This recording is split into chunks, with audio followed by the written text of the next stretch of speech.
I'm Sean Fennessey, and this is The Big Picture, a conversation show about Venom! Today on the show, we are talking about friendship. But first, Mallory Rubin, Charles Holmes, both here to talk about two very different new movies that have some things in common. Venom, The Last Dance, and The Wild Robot. First off, wait, have you ever been on a pod? You've been on a pod together. Many times, but You've not never with been you. on this show. Not with Not you. on Not the on Big Big Pick, Pick together. No, it's a first. Okay. You brought in the Slicer of Worlds. Who's the Couldn't get Venom null, so you and brought who's the us. Eddie Brock here? I think we know the answer. Venom. Yeah. Charles has big we Venom can do a whole energy. thing pretending like we didn't know, but we all know.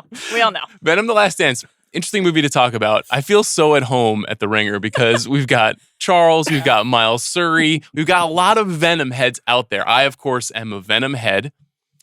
Venom: The Last Dance is the third film in the supposed trilogy of Venom features, which are produced and shepherded along by Tom Hardy. I believe he has a story credit on the last two movies in this series. This movie is written and directed by Kelly Marcel, who is his best friend and a woman who has no experience on any movies like this in the past. And it stars Tom Hardy, as I said, and an unusually stacked cast for an absurd Venom movie, including Chiwetel Ejiofor, Juno Temple, Rhys Ifans, Stephen Graham, Peggy Lou, and Alana Ubach. Charles, I'll start with you. What'd you think of Venom: The Last Dance? I had a blast. I was laughing the entire time. Yeah. And by the third act, I was just like, oh, the movie's, oh, wait, what? It felt like the movie almost washed over me in ways where I'm like, I don't know if this is an actual film held together by plot or character development. But then that Maroon 5 Memories song hits, and they flash back to all the great times we've had with Eddie Brock and Venom. And I'm like, weirdly, they landed this very troubled, nonsensical plane. Yeah. The only thing you need to hold this together is Venom's symbiote goo. Yep. And they have it. They have it. This was, I will say I felt about this movie the way that I feel about all Venom movies, which is to say, I thought this was a pretty terrible movie that I absolutely love. Like, I love this trilogy. I've had, when any of us say, I had fun at the movies, the first thing that pops into my mind is seeing Venom. Like any Venom movie at the In theater. the history of with movies? my friends. Fun at the movies. This movie was absolutely nonsensical and deranged, but it made me feel.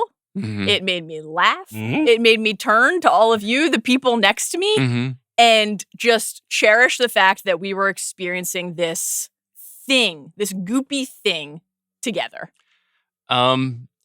This may surprise you, but I'm going to dissent. I don't think that this is a successful movie, and I don't think it's fun enough. Now, I really, really like the first Venom movie. I think I recorded an entire YouTube explainer about how Venom became a huge success for The Ringer before we had the Ringer Movies channel. I'm a fan of Tom Hardy. Yep. I am a 90s kid who grew up reading the Todd McFarlane Venom run of stories. I don't think that these movies come very close to what was going on in those stories, but that's okay. No. Tom Hardy has a slightly different conception. This is much more of like a Marx Brothers or Abbott and Costello style series of superhero comedies, more so than a hardcore, almost scary. Venom was sort of scary. You know, he was a hardcore arch villain for Spider-Man. The second movie is absurd, but it's this like Grand Guignol, like Vincent Price movie with a serial killer in carnage. It's also 90 minutes. It's so short. Directed by Andy Serkis, who's on the pod talking about It's shorter than like many episodes from the final 2 seasons of Game of Thrones. Yes, but you know what? It's basically a slasher movie, and slasher movie should be 90 minutes. So I think that made a lot of sense. This movie, similarly, you know, its runtime is listed at like 108 minutes, but it definitely runs about 91 minutes. Yeah, and then the credits are super long. Super long credits. Yeah. These movies have always been self-aware. I would argue this one is too self-aware. I would argue that there are too many acknowledgments that you don't care and we don't care about what really is going on here. Yep. Starting with the very opening sequences of Null, who is our ostensible villain in this movie, who is trapped in some sort of nether region. Null, we're told, is the creator of the symbiotes. Yep.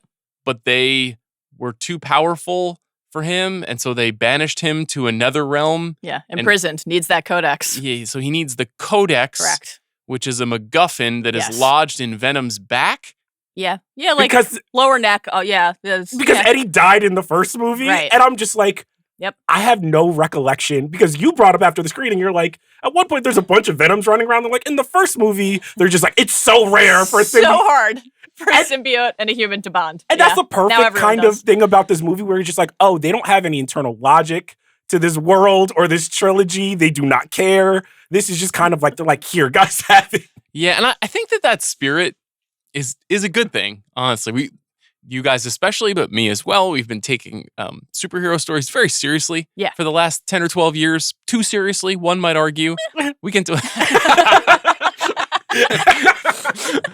I have been taking them too seriously. And so you would think that this would be refreshing. I think as the final chapter, there's something absurd about this movie that is fun at times. Yeah. I definitely, we were at a really fun, big group screening during Ringer Core Week. Where Wonderful experience. That was probably the most Ringer staffers ever at one screening together, including a lot of East Coast folks. Yeah. So that was great. And I heard a lot of you guys having a great time. And I really felt like kind of on the outside during this experience. Maybe it was just because I was stressed during Core Week. That's very possible. But more likely, I think I ran out of gas with the Venom franchise personally. Mm-hmm. I do want to acknowledge like its accomplishments. I think what you're saying is on point. Like these are fun movies. Yeah. They're silly movies. I don't need the Venom movie to be more serious. That's not really what I'm driving at.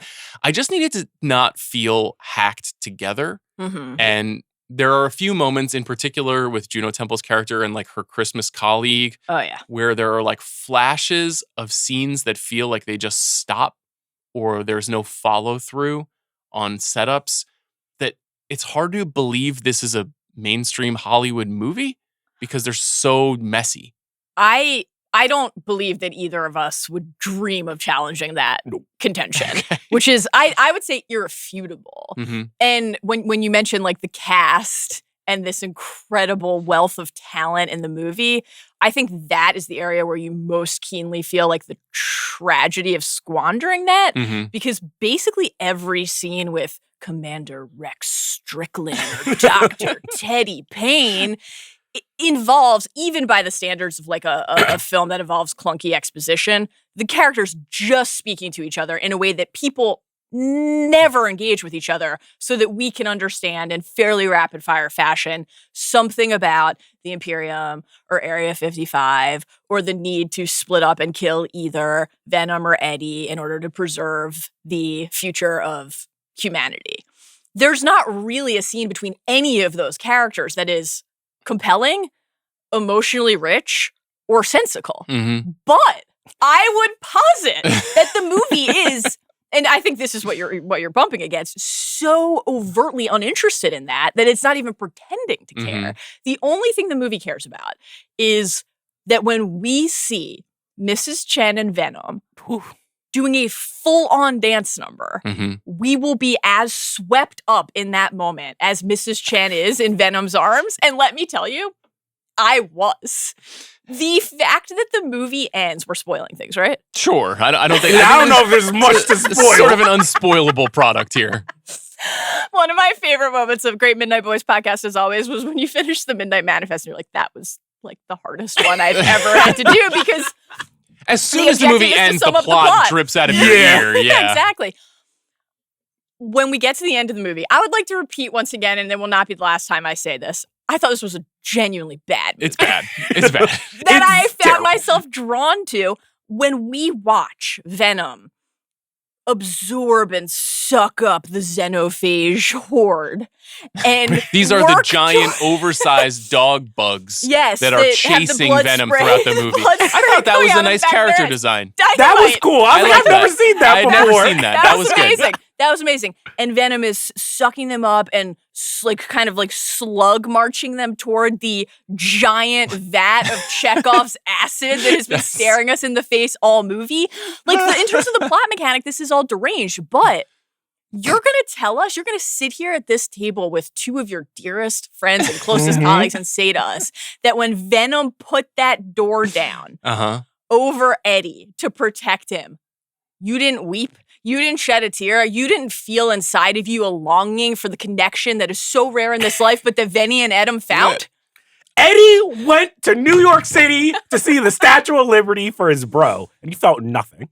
Do you think this is a story about brotherhood, or is it a love story? Both. I think... Is it an incestuous love story then? That's honestly the movie I think Tom Hardy has always wanted to make. I agree. And that is what was very funny, because Null, especially in the comics, is a very recent creation, but very beloved. And it's as if the creators were like, all right, we're just going to put Null in here so Sony stops asking us. But the movie sings when it's just Eddie and this homoerotic relationship he has with this alien. And at one point, he's like, we've been through so much in a year. I'm like, all three movies have been a year? That was a shocking moment. Shocking. Well, shocking because you thought it was longer or shorter? You thought it was like 9 days? Way longer. Way longer? I thought he's been with Venom for years. Years. Oh, okay. Interesting. Yeah, just hunting brains and chocolate and cycling through various pairs of Crocs and Tevas with open toes that drunk dudes in Vegas will piss on, and then finally working up toward a pair of Air Jordan 5s. Like, I bet was he wearing 5s in the movie? Yeah, those were the escape shoes from Area 55. Oh, wow. I didn't clock that. Of course you're on that. Yeah. So, hype queen that you are. Also, something that I think is funny, because you brought up like the 90s, is that I feel like we have 3 superhero movies this year in Joker, Deadpool, Wolverine, and Venom, where it feels like the creators want these movies to almost be more lofty. They have these like homoerotic tones, and it's really a love story, or this is a story about incels and all this stuff. And I'm like, can these characters support that? Because to your point, Deadpool is a very 90s silly creation. Yeah. So is Venom. Joker, like, has a lot of great stories, but when I watch that movie, I'm like, I don't know if you guys have the range to pull off some of this stuff. And it's interesting. Do these creators want to do too much with these very simple characters? Well, you tapped into something that I did want to talk to you guys about that is directly related to Venom, because Tom Hardy is not really interested, I think, in any of the world building stuff. He's obviously only interested in the comic aspect of what happens if an alien symbiote attached itself to you and it rendered in like a head-eating demon.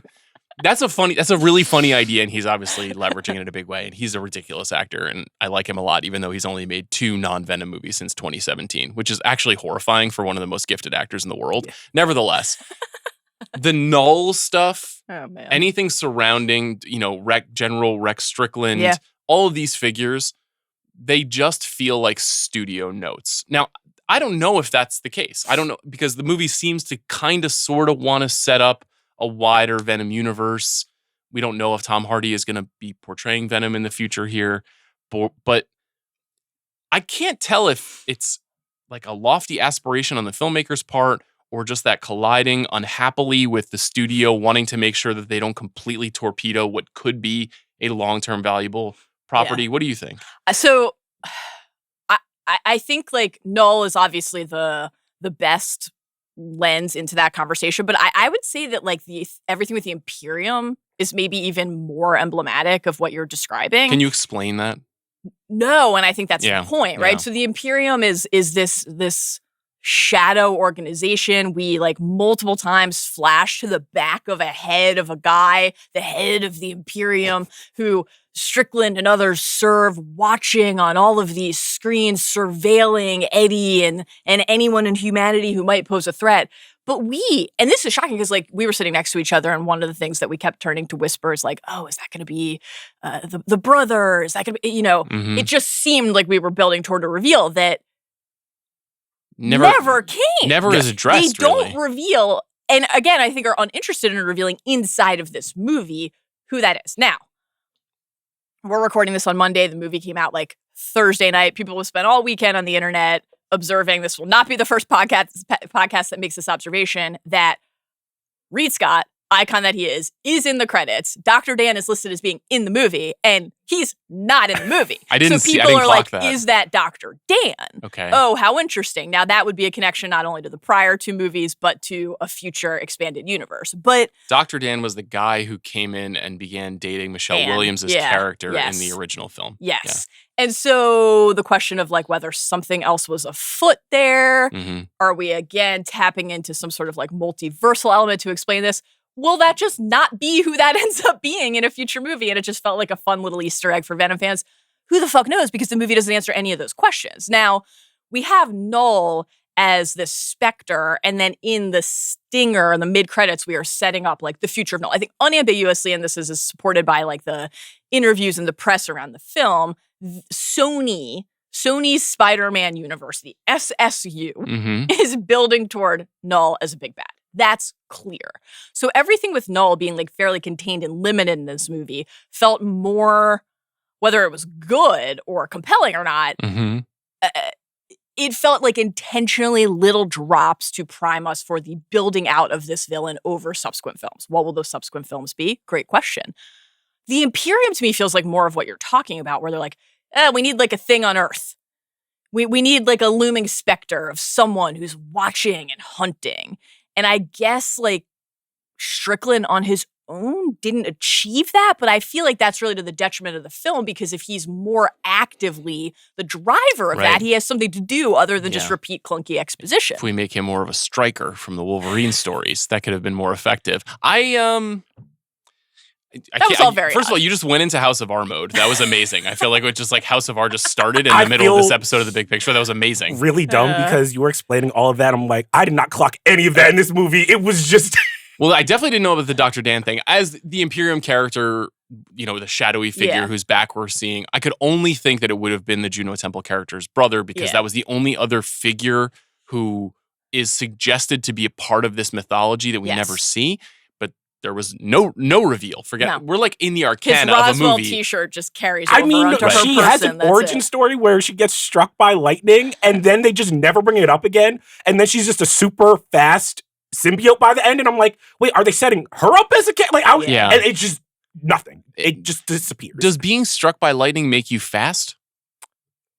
I mean, in a comic book movie. Flash. Okay. Yeah. It did. Oh, Twice. You're right. Wow, they're jacking the Flash. Interesting. This movie's a mess. It's interesting because it's sort of like at war with itself. It's basically what the studio is mandating versus Tom Hardy and Kelly Marcel's journey into the absurd. Some of the absurd stuff is very funny. Like the music cues in this movie are hilarious. You mentioned the ABBA dancing queen sequence. I thought that was genuinely iconic. Loved it. It is, except it's like probably the most active example of how dumb the movie is, because just because Venom wants to dance, he then reveals himself. That part's and the terrible. codex. Terrible. Which is just not supportable. Like the entire movie is a chase movie about them trying to evade capture from the xenophages. Completely right. So, but are Tom Hardy and Kelly Marcel making that choice because they're just like, fuck all this. Fuck this mythology. We called it The Last Dance. We want to have them, literally dance yes. before.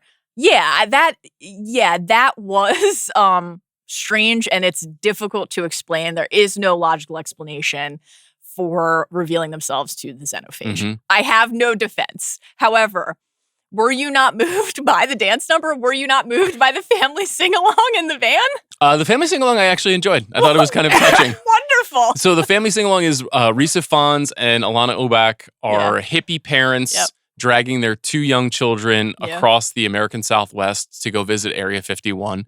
And along the way, they pick up a straggler in the desert who is Eddie Brock. And befriend him. If a man that looked like Tom Hardy in Venom, The Last Dance, stumbled upon your family in the desert, would you let him ride along with you in a car? Absolutely. What are you talking about? It's like 100%. It's Tom Hardy, okay?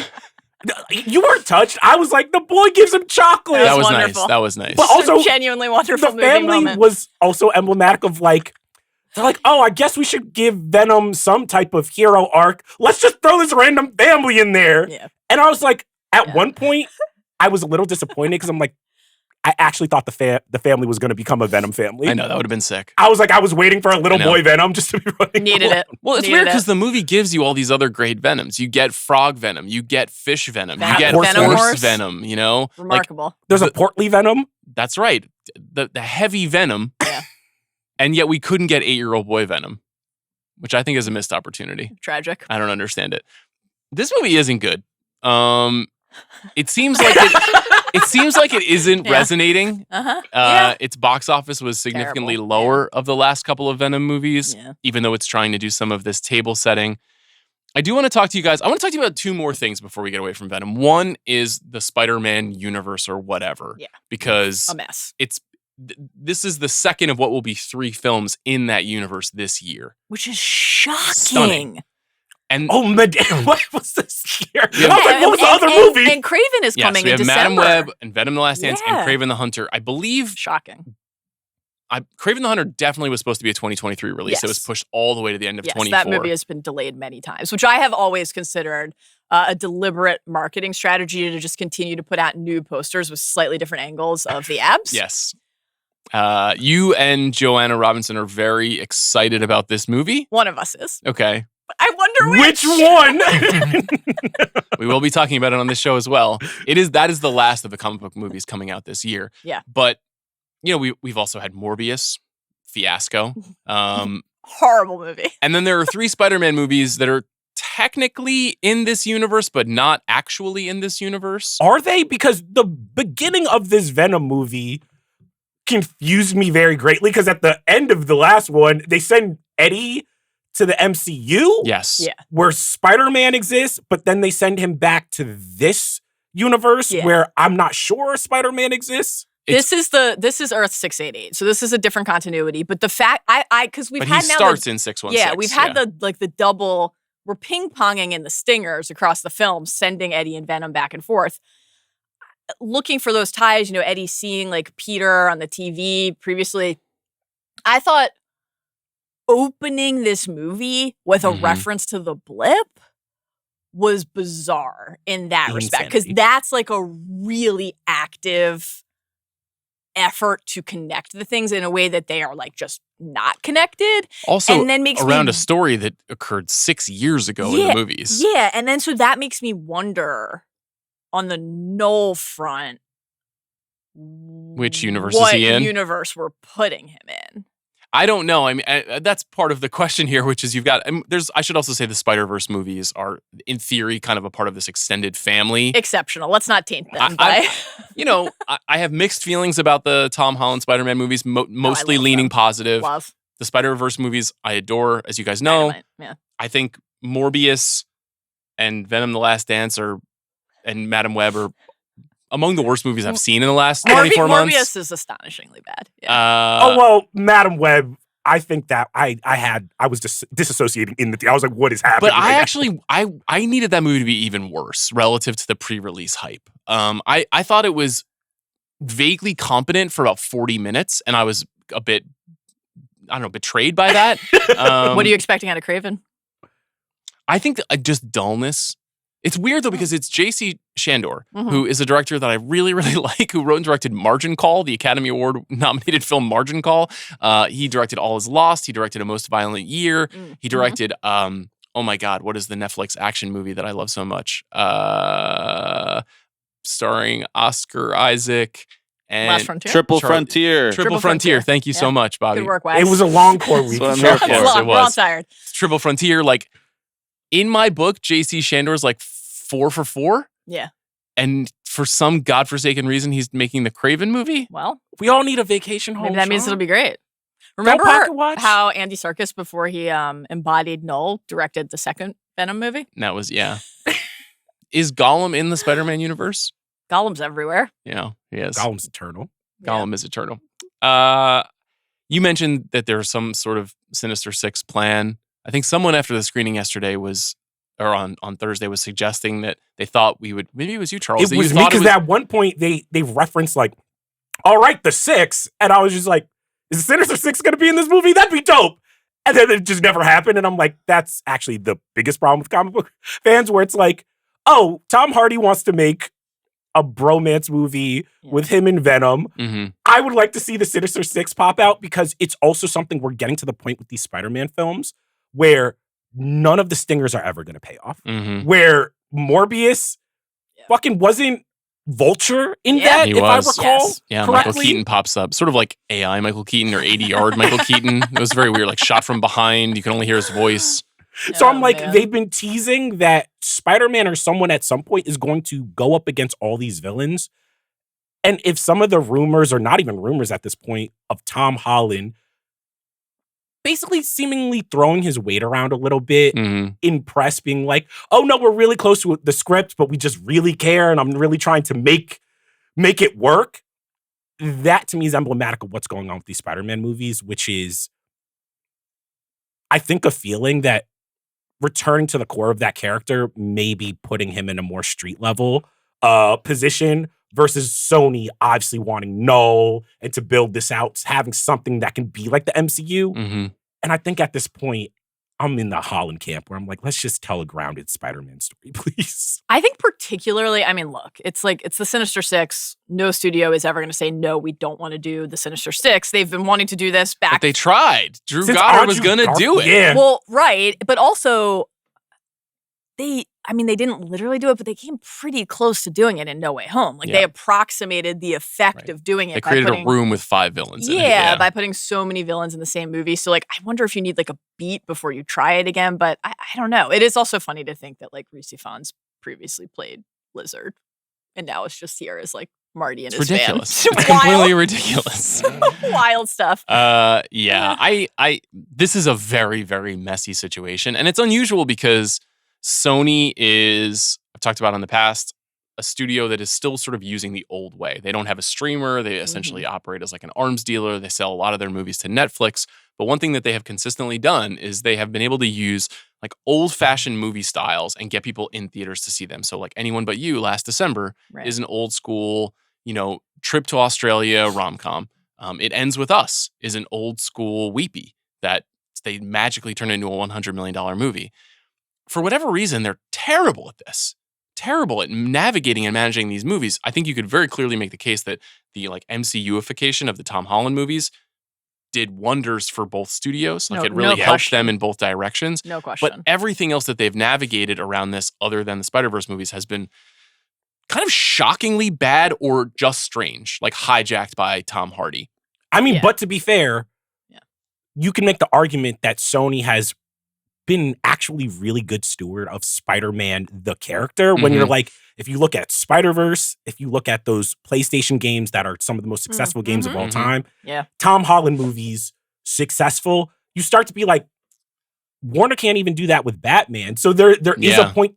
Does Sony look at the character more as like, we're taking so many shots, and if the Venom movie fails, it doesn't matter because we turned around and we have Spider-Verse, or there's going to be another PS game. So it's weird that sometimes I'm like, I want the movies to be better, but I could see the execs being like, the movies sometimes are beside the point. No, that's a really good point and way of framing it. So is ultimately the takeaway there, and this is not how I felt when I was 10 years old, because I loved Spider-Man and everything around Spider-Man, but is it just that the stuff around Spider-Man just isn't really worthy of these kinds of stories? Because they're having a hard time anything non-Peter or Miles centric being anything worthwhile. Yeah, well, but I mean, it's like, I don't know, it's like comparing like the Lakers or Dodgers to like anyone else, right? It's Spider-Man. Wow. I mean, it's Spider-Man. Who are you rooting for in the World Series? I would rather die than see the Yankees win a World Series. I would rather do that. You're wearing Dodger Straight up, blue today. Oh, the only sensible opinion to have. Of course, Like, I agree. Yeah, it's just we completely we logical. never represent for the Yankees on this podcast under no circumstances. I have to like catch my breath after you ask me that question. Do you have a baseball allegiance of any kind? Here's the thing. Oh boy. Tread lightly. Let's Tread go lightly, Charles. Dodgers. Okay. Went to Dodger Stadium, ate a Dodger dog. I'm Delicious. LA pilled now. Yeah. Let's yeah. fucking go. Yeah. Okay. It was an experience. Here's Yeah. the thing. I hate the Yankees. Of course. Love the Mets. Just like Oh, I was wow. never like What a that oh was my a God. team. Like I was like Yeah. my father. What a time for all It was of you. very sad seeing them go out the way they did. It was tough. It was tough. But they had a great run and we're very proud of them. So it's Spider-Man, right? This is Yeah. one of genuinely the most iconic characters in not only comics, but stories. So of course, almost definitionally, anything is going to feel like less than Spider-Man. But I think that's part of where, like, with Venom, who obviously is, entwined with Spider-Man in many respects, it's a nice way to do something simultaneously connected and adjacent, but like utterly specific. And I think that's why even when the movies are somewhere between, that was pretty bad or like aggressively bad, I almost like, I don't want to overstate it, but like admire them because they are so unapologetically themselves, right? And I think that's what you're saying, Sean, almost like you felt like that scale tipped in this one. It did for me. Where there's a point where you can actually maybe be yourself too authentically. I think it's more like you just leaned into the bit too hard. Yeah. And sometimes you can Are you can feeling that overdo because it. of this year at all too? Well, like with thank you for the segue. Which Yeah. is a movie I loved. This is something I'm curious about. I've obviously gone through, not unlike you, Charles, a real trial by fire of comic book movie fandom in the last 5 years. Yeah. I was very, very into the first 3 phases of the MCU and had a great time at the movies. There are a lot of DC films that I've liked over the years as well. There's still things I like. I liked Matt Reeves' The Batman. I thought it was an Fantastic interesting spin. I'm behind on The Penguin, but it's a show I will watch. Very good. The movies this year, Terrible. this is the nadir. This is the worst it has ever been. These are the comic book movies that have been released this year. Madam Web, Ultraman Rising, which is an animated Ultraman movie on Netflix, Deadpool and Wolverine, The Crow, Hellboy the Crooked Man, widely unseen, The Disaster That Is Joker Folie à Deux, Venom the Last Dance, and the forthcoming Kraven the Hunter. Now, that's 8 movies. Wild. This used to be the center of movie-going culture for roughly 8 or 9 years. Now, Deadpool and Wolverine is still the biggest movie of the year. Yeah. And has many, many, many fans. And when I saw the movie, as you and I talked about on the show when we did our crossover episode, I laughed a lot. You can't deny that at the bottom of that movie is just a, hey, I know what that is. And that makes me feel good. Like, largely, that movie is playing a boner on joke. Boner jokes and nostalgia. But it was great. Those two things are great. They're fine. They're fine. I don't hate Deadpool and Wolverine. It did make me feel bad at the end of the day. Yeah. But if you set that movie aside and you look at everything else we've gotten, commercially largely unsuccessful, critically lampooned. Yes. Structurally, disinterested, I would say. Like, none of these movies feel connected to anything. They don't feel like they have a long-term future. All of them seem like they are dripping with existential dread because we have 2 movies now where we have the same joke, which is essentially, fuck the multiverse. Yes. Why do we do? And I'm like, it was a moment where I'm like, even I felt this way joke. I'm like, there's an anger coming through in these movies of just like the writers, the directors, the actors being like, how do we get out of this complicated continuity goo? It almost feels like, did you get to that point in your comic book journey where you're like, oh, it's too much to understand? And then the companies are like, all right, we're doing a crisis or we're doing you have to reboot. And it feels like Hollywood is at that point where the comics get where they're like, we need to reboot all of this. First of all, Great brilliant point. points. Yeah. It reminds me a lot of my Jets fandom because every 5 years we get to this point where it becomes so convoluted and unsuccessful that we have to reboot, and then the reboot is so painful to sit through for a couple of years. So you never made it to Infinity War. We have never. We've had plenty of end games. Let me tell you, they're all end games as a Jet fan. But the point you're making is right, which is you can feel the creative people involved in these projects getting frustrated by being hemmed in these worlds for such an extended period of time. Now, also, I will say, like, obviously we're coming off of a strike year. Yeah. One thing that the strikes have impacted pretty significantly that I think is maybe less cited is the fact that reshoots and navigating post-production was significantly impacted by the strikes in a way that, and these movies are so reliant on that. We know Deadpool and Wolverine specifically moved dates and had to have reshoots. So that's just built into the production process of all MCU movies, of most action movies and comic book movies at this point. So you can say, all right, well, it was already kind of a grim slate before we saw the movies. Yeah. Everything was riding on Deadpool and Wolverine. That movie came through. We'll go to next year and we will get 3 significant MCU movies. We'll get Superman. Yeah. A lot is riding on next year, though, and there is this. Here's what I sense. Setting aside the advanced ages of the 2 folks I'm sitting with and the even more advanced age of your host. A lot of people who grew up watching MCU and DC movies are getting older. And I think they're just less interested in the bullshit. Yeah. And I'm not saying that Superman is going to flop. I'm a James Gunn believer, as you guys know. I'm not saying that Thunderbolts is going to be bad. I actually think it's going to be good. That movie looks great. I fool me 3 times, 9 times, Guys, 14 times. We are 3 for 3. I saw the Thunderbolts trailer and I'm just like, it's the MCU thing where I'm like, they're gonna pull through. Yeah. They're gonna pull through. I know. And shout out to them for still keeping us on the line in that way. But if half of those movies don't work, it's kind of panic time. So, okay, I have a lot of thoughts on all of this. I think what you're identifying about and it connects to, in a different way, the self-aware point you're making about Venom, the self-aware point about the multiverse. Like, this is not the first bad superhero movie year.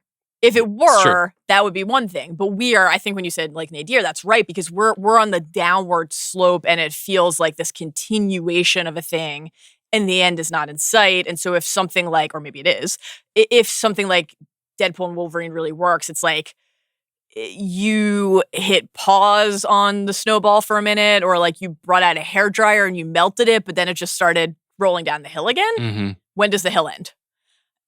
When does the snowball make its way onto a lift and start to rise again? I don't really know how, like, I don't spend much time outside. I don't really know how, like, snow I was not following like, the Just fried my brain on a Monday morning, yeah. But one of the things that I actually really enjoyed the self-referential nature of the Deadpool multiverse comments, because it felt so at home and of a piece with the tone of the movies and the fourth wall breaking nature of it. Like when he's like, I'm Marvel Jesus, or like pegging's new for Disney, but not for me. I'm just like, this is, I think, hysterical and like very high impact. It's targeted, but there is that part in the back of your mind that's like, you're lampooning a thing that you are definitionally still a part of.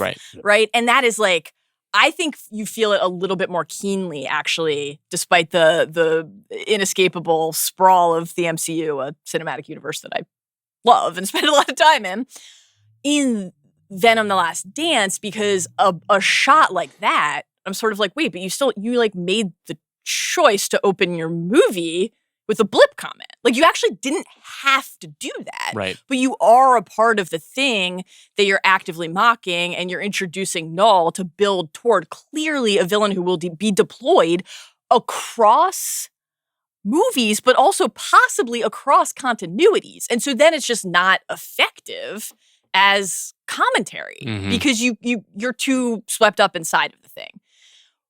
Is next year the year that saves us? I don't know. I think like the stakes of a Superman movie that launches the DCU could not be higher. The stakes of Fantastic Four could not be higher.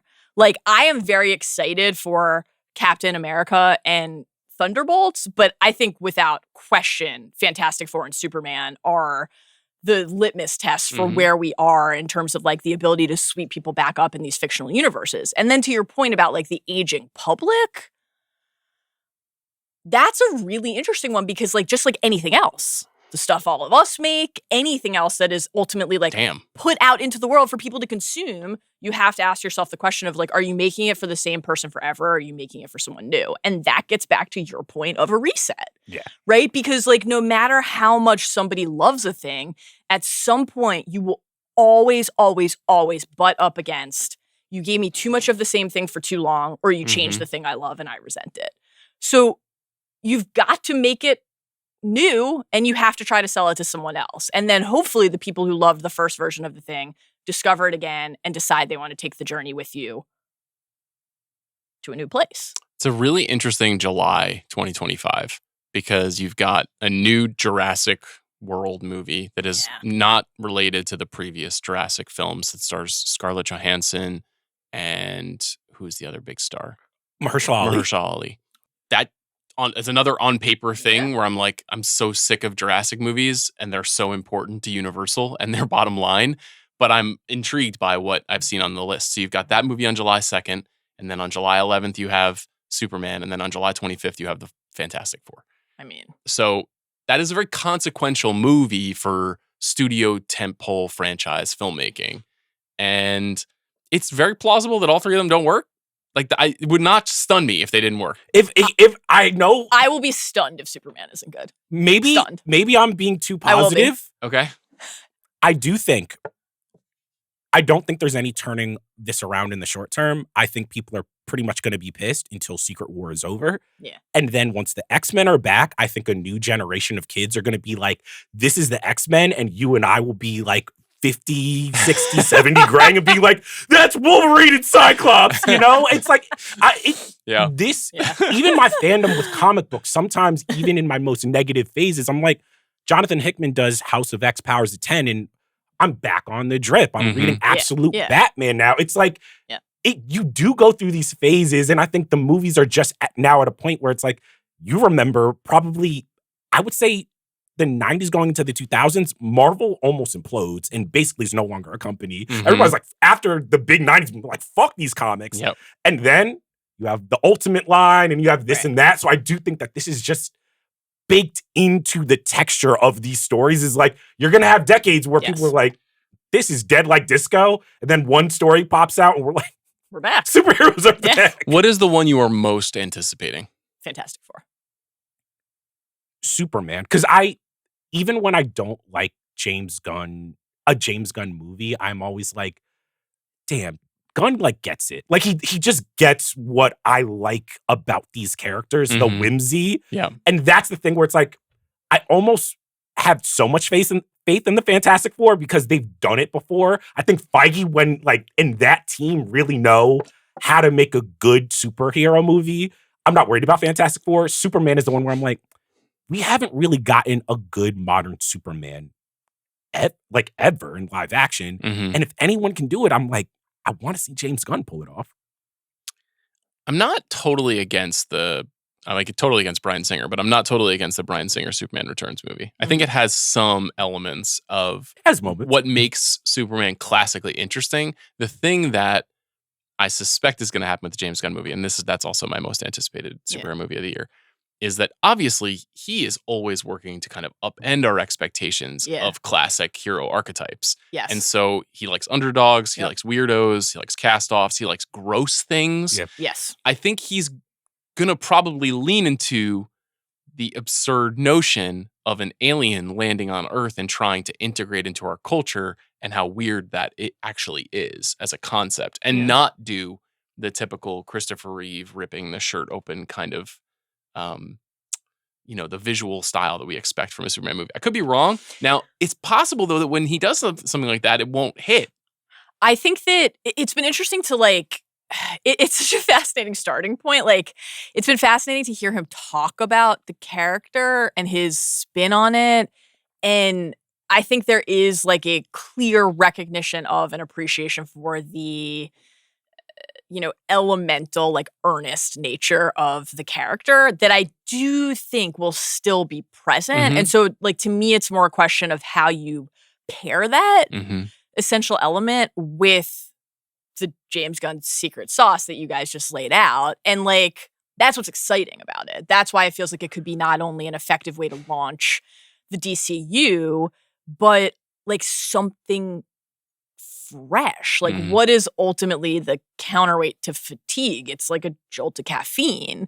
And while I'm most excited for, personally, Fantastic Four, and I do think that will be specific and feel like it has a sense of self and place, and the cast is just incredible. It is a great cast. I mean, my wife, Vanessa Kirby, and Pedro Pascal in a movie together, twist my arm. But having seen Gladiator 2, I'm also on the Joseph Quinn train very aggressively. Really? Very aggressively, yes. You weren't already there from Eddie from Stranger Things? Wonderful. I didn't see that, but he is also great in A Quiet Place. Dynamite Day performance. one as well. Dynamite performance. He's good. Yeah. But right away, Fantastic Four, even with the time period they're starting in and the way they're going to seemingly do it, like you said, we're building towards Secret Wars, and they're introducing the Fantastic Four into the MCU ahead of that.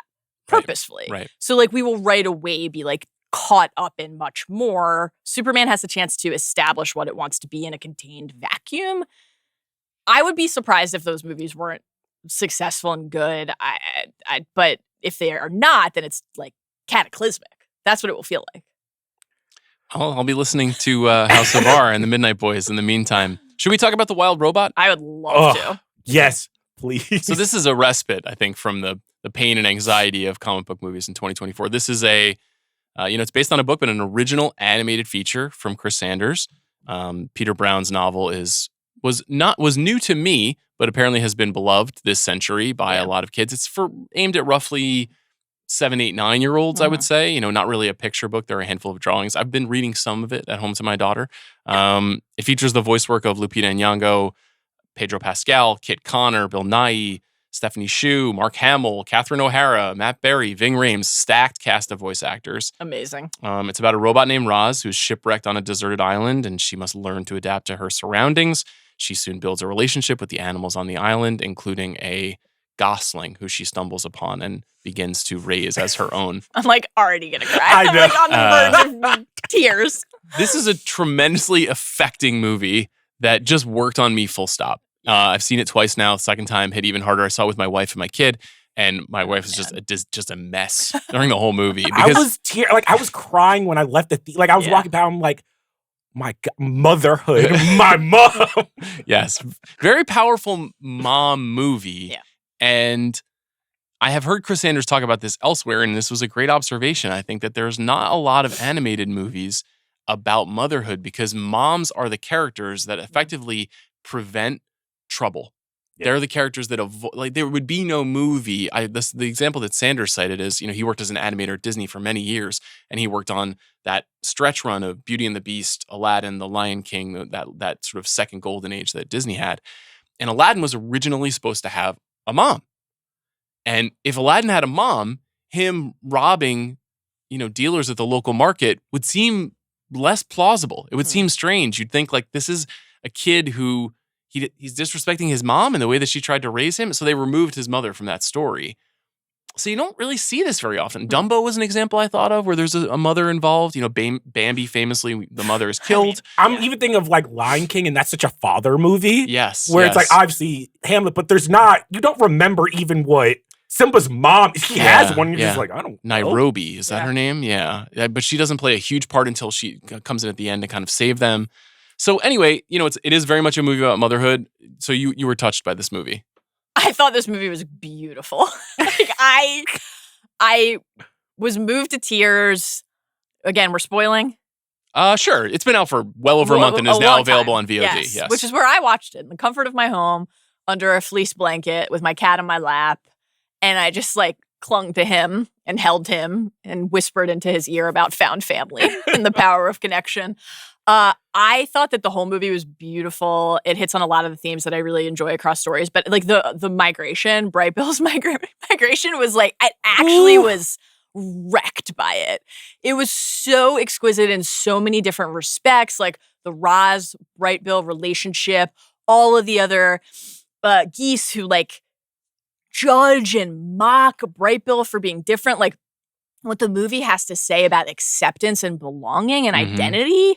And this is often the case in stories that are for children or young adults, right? They have these core ideas about the nature of existence that really then stick with you. And I think a lot of stories like that, whether it's a book you're going to read to your kid or a movie you're going to see, when you're watching it as a young person, something about it feels formative for you. Mm-hmm. And then if you're watching it, either you're revisiting it when you're older or you're watching it as an older person, you are thinking back through so many key experiences. I just thought it was amazing. I thought that, as you said, the cast is astonishing. Tons of established superstars on the voice actor list, but I do want to just shout out Kit Connor, who, are you guys familiar with Kit Connor? No. Okay, so I'll keep this very quick, but here's my recent journey. We're covering Agatha all along over on House of R and Midnight Boys. And Joe Locke plays a character called Teen. I'll leave it at that. No spoilers. Okay. Plays a character called Teen in Agatha. Great performance. And Joanna, my House of R co-host, loves Heartstopper and had been recommending Heartstopper. And Joe Locke is the star of Heartstopper. So I was like, I really like this performance. I'm curious to see what he's been up to. Let me go watch Heartstopper. I watched in the span of, I believe, 5 days, 3 seasons of Netflix's Heartstopper, which I cannot recommend highly enough. It was a beautiful show. And Kit Connor is the other lead in Heartstopper. And within 2 episodes, I was like, this is this kid is poised to be one of the most famous people alive. Like, he is just really, really, really charismatic and magnetic and compelling. And on the voice acting front, he voiced Pan. Any His Dark Materials heads in the room? No. No? No. No? No. Pan? No? See, No? we're Jack, Bobby, we're now in the Pan? place Okay. where you are now citing things in God. culture that I think you're making up in real time. Where you're like, and then I checked out 3 seasons of Heartstopper. What the fuck is Heartstopper? It was How old am I? Fantastic show.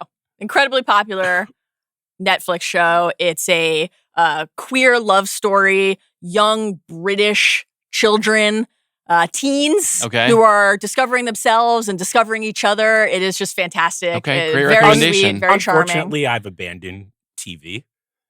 Thank you. Movies. It's just I can't do seasons anymore. Are you just saying that because you're No. Cinema Charles is here. It's happened. I mean, when you were just like, I watched 3 seasons, I'm like, nothing horrifies me more than 3 seasons of TV. I almost had an aneurysm when I you watched said 3 that. seasons. I got to the end of season 3, and I texted Joanna, when is season 4? And that was when I learned that season 3 had just posted mere weeks ago, and I was going to have to wait like probably a full calendar year. Nothing for season 4, is a larger red neon arrow pointing at I don't have kids than I just watched 3 seasons over a weekend. I will never do that again. As you know, one of my favorite traditions is to watch like 14 episodes of Game of Thrones in a row on a Saturday.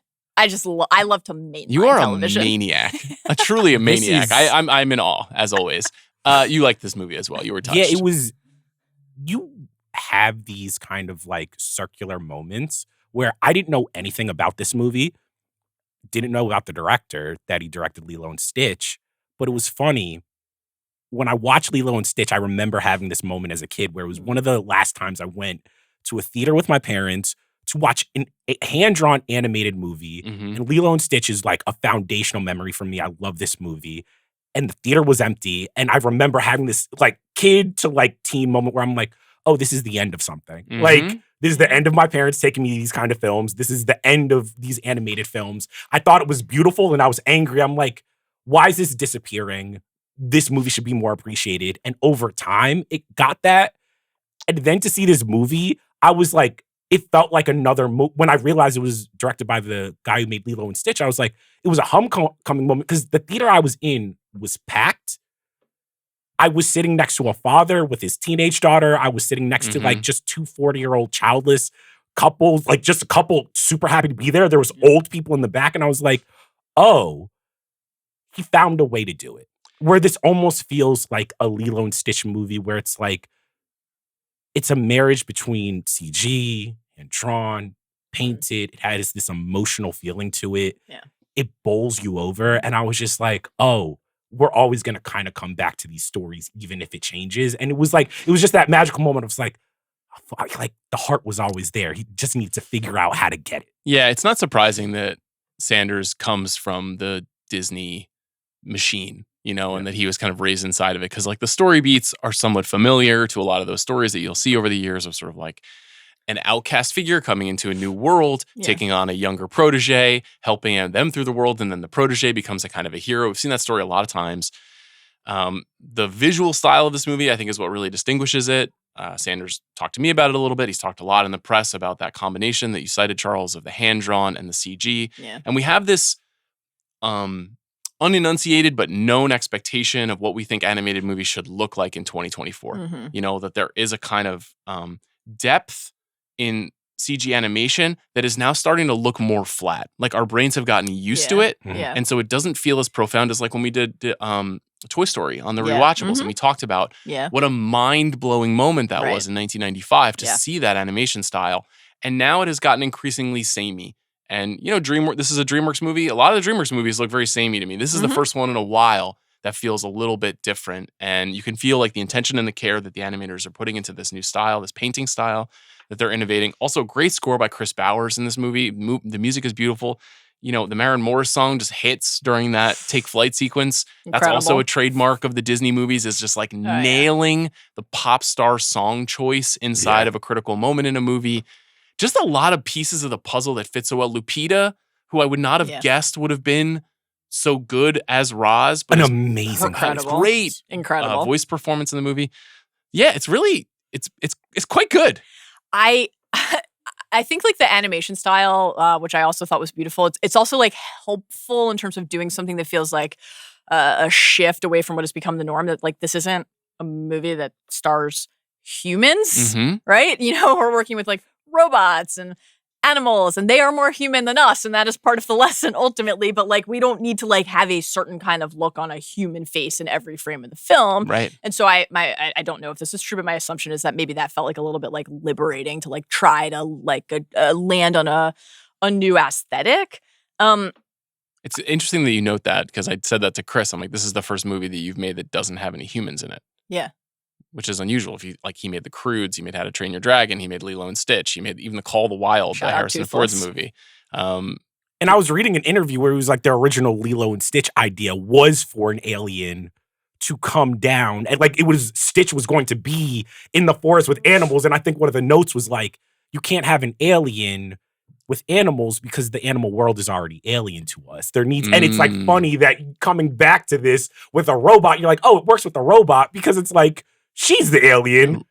Yeah. And we understand animals a little bit better. So but I also think what is interesting story-wise about this is that with Pixar, we've come to expect the magic trick of like, this movie is going to make me cry at one point. Yeah. And with DreamWorks, what I thought was so beautiful at this, I was like, there was never a point in the movie where I felt like they were like, this is when you need to cry. Right. It more so felt like I was having an overwhelming emotion at the scenes of like, so well put. you know, when the flight is happening, it's like, I'm like, oh, I'm just overwhelmed about what's happening in the story. Yeah. Like you, at one point you're like, this is kind of like a sports movie. I'm getting that moment of like with my dad or my mom at a game and being like, you can do this. I've watched you practice. And I'm like, I haven't seen that because we've been trained with the Pixar thing of like the Coco. This is the exact moment it's gonna break you. Yeah. And there was multiple points in Wild Robot where I just kept tearing up. Which is a genius move. It's a cumulative effect instead of feeling manipulated into the moment. Yeah, it feels really earned. Like I think the first thing I texted you guys was, because again I watched it at home, was a picture of my TV when Bright Bill like nestles in the neck nook to activate Roz's memories again. And I was like, shattered. Now, obviously, like that is a climax we're building toward. It is meant to be an intense and impactful moment in the film, but there was a subtlety to it. Yeah. And I think like on the aliens and robots and animals and humans front, I think like the fact that we were watching a story about a robot in a like wild kingdom really actually like helped amplify some of the themes that the movie was exploring, because it made me think actually a little bit of a story very much about People, The Last People, Station 11, but that like Joanna and I talk about this a lot on House of Art, that survival is insufficient idea. You know, like when you have the moment where Roz has like brought all of the animals back to the shelter and worked as the battery is depleting to try to save them, and like Fink, who's been the comedic element in the film, is making this like deeply impassioned plea for everybody to just put their differences aside. You know, you just feel so keenly that there is an actual moment of enlightenment for all of those figures. And of course, like there was a little part of my logical brain where I'm like, wait, okay, what are they going to eat? You know, they're not eating each other. What are they going to eat? But I like immediately just stopped worrying about any of that because I was so swept up in the emotion of watching them band together to form a community. And so you have like the macro and the micro, right? Because you have Roz and Bright Bill and Fink forming this little family unit. And then you have all of these figures who we are introduced to when Roz is just seeking animal after animal after animal. Like, can I help you complete your task? And I loved that too. The way inside of this like treatise on found family, the movie explored the idea of the task and completing a task, because like everybody's really busy, right? How many times even just today have we all said like, oh my God, I'm so tired, my brain's not working. People are really swept up in all the shit they have to do every day. And it's like, can I complete my next task? Can I help you complete your next task? Can I move on to the next thing on my to-do list? And something really beautiful about the nature of the relationship between Roz and Bright Bill is like, you don't complete a task like that. Right. Yeah. It is inherently anathema to the thing that is driving Roz's existence. And that is specifically why it can pull her into this like human experience and that little moment. And so like I was not familiar with the books, but I have been reading up on them and I'm eager to actually read them. But it's a trilogy, right? So the sequel's in development already. Like it's going to be based on the second book.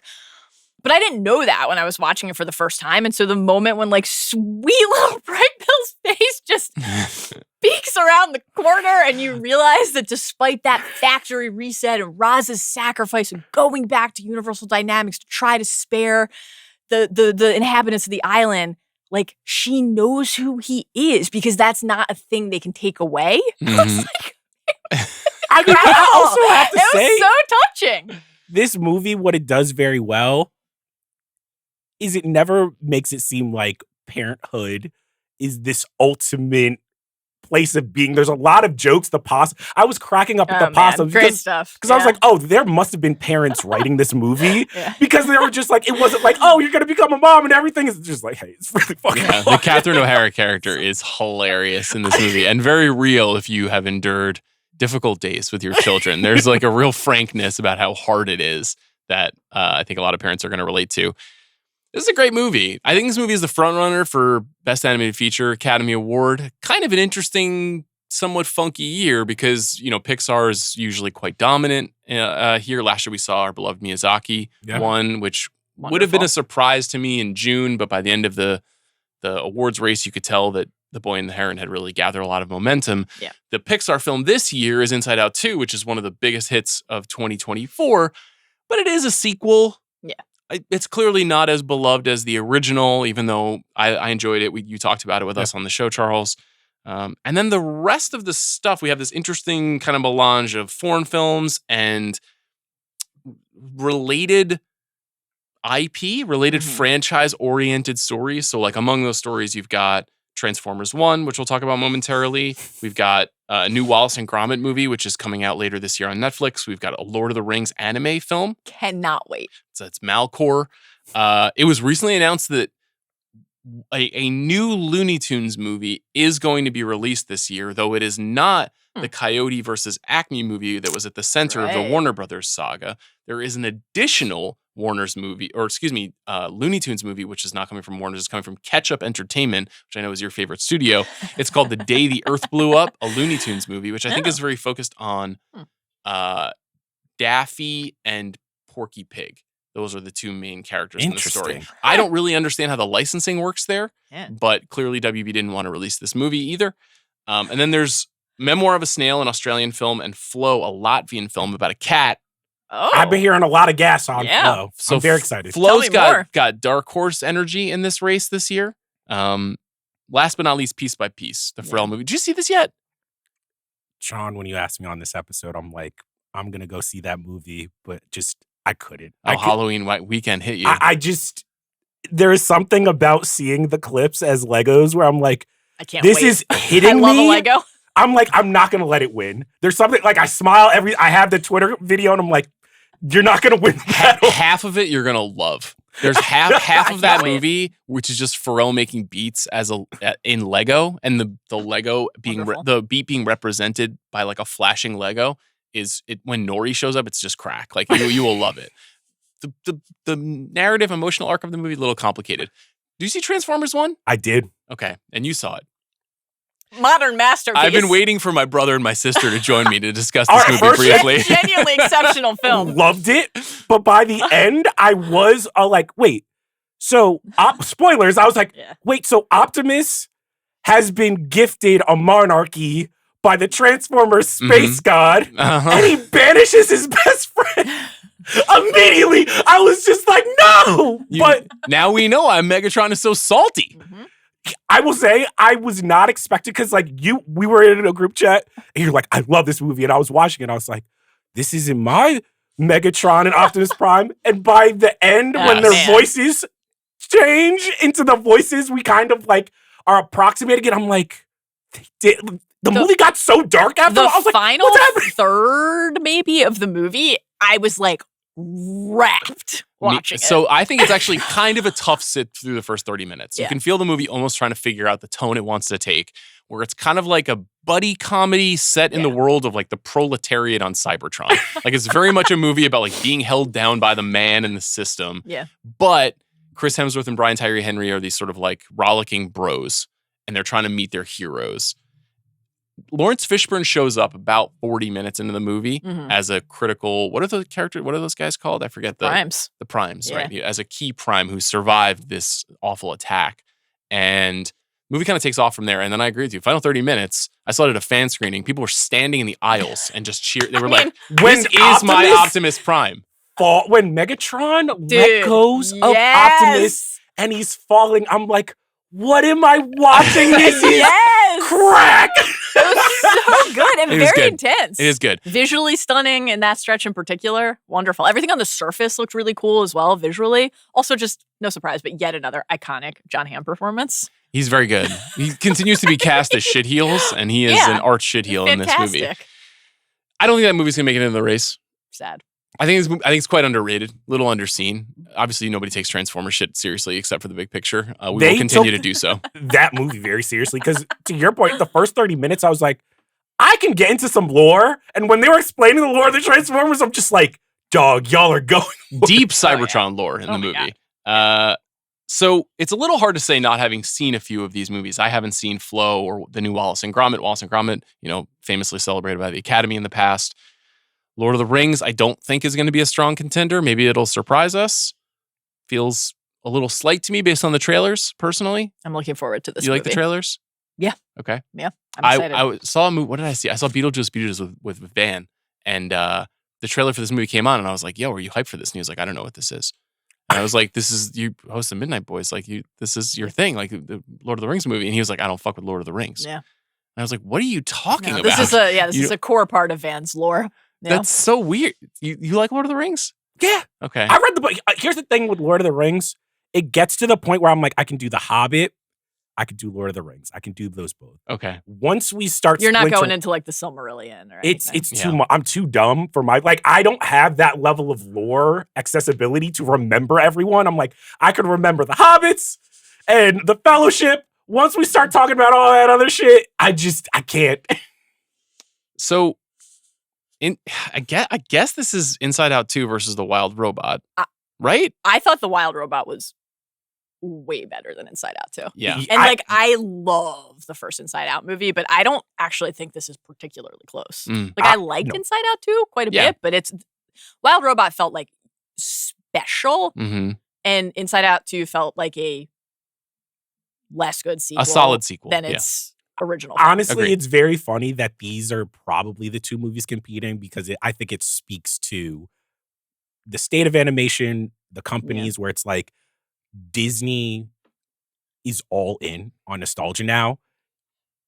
Pixar essentially has become a studio that is heavily reliant on these sequels. I think they have kind of punted on being forward thinking, where it's like DreamWorks, I think is now, they've always kind of been the scrappy underdog, but now it seems that they're the ones who are being like, we don't really have anything to lose right now. Let's do some weird shit and see if it sticks.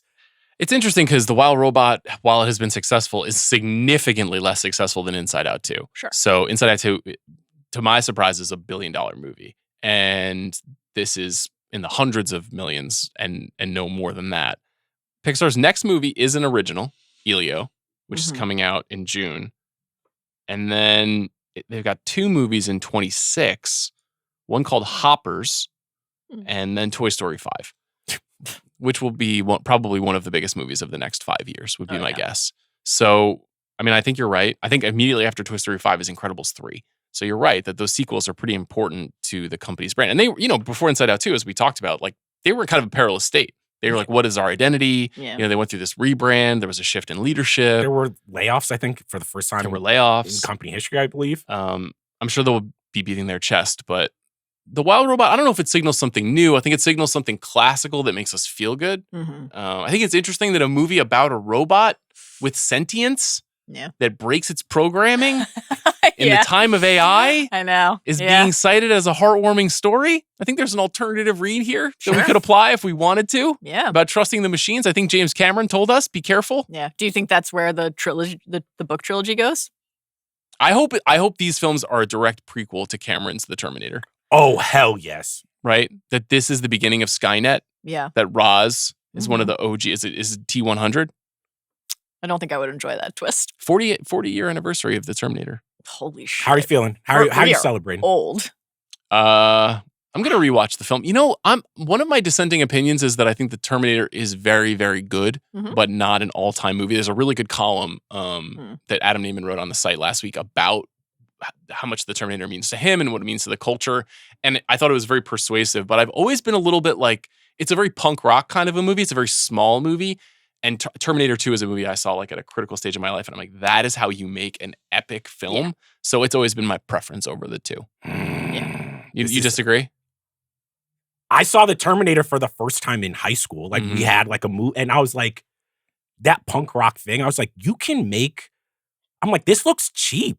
And this but like in a cool way, I'm just like, oh, I want to do that. Yeah. You know what I'm saying? Where it's like Terminator, I think it's like, it's Alien versus Aliens, where it's like, I like Alien because it's like, oh no, this is like the raw and cut shit. And then the second one is the pristine fucking all major label album. I think I tend to like the kind of like gritty taped together more. Does that make sense? I get it.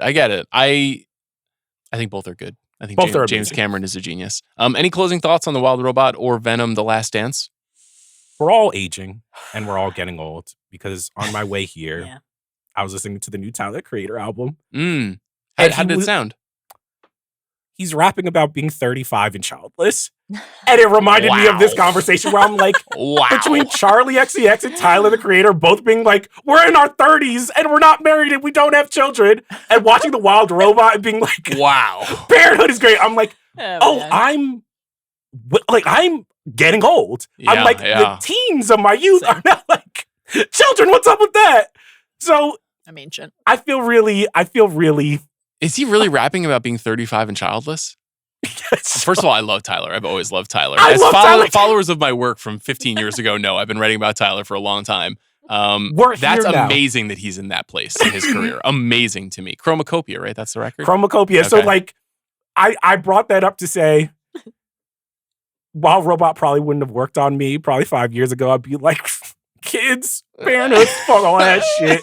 Like, you know, and now I'm like, man, this is sweet. They got you right where they want you. Melanie, closing thoughts? Just two beautiful films about the nature of connection.